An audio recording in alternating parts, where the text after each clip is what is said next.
যুব সমাজের এখন যে অবস্থা, আপনি সামনে একটা ভয়ঙ্কর বিকলাঙ্গ যুব সমাজ দেখতে পারবেন।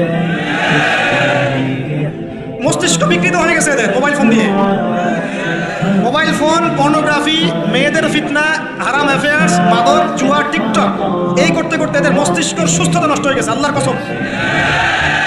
কসম করে বলছি, এরা সুস্থ না। একটা চিত্র খুব কমন দেখতে পারবেন, 10টা-20টা ছেলে গোল হয়ে বসে আছে ফোন নিয়ে, সবার মনোযোগ নিচের দিকে। ওয়ার্ল্ডে কি হচ্ছে, আসমানে কি হচ্ছে, জমিনে কি হচ্ছে, কোথায় মুসলিমদের উপর বোম পড়লো, কোনো ফিকিরই নাই।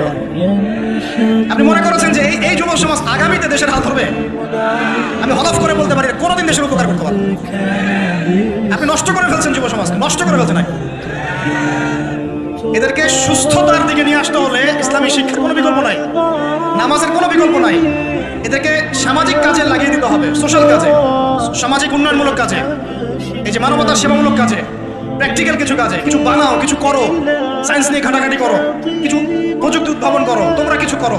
দেখেন আমরা যত কিছু ব্যবহার করি সব কিছু কিন্তু ইহুদি খ্রিস্টানদের।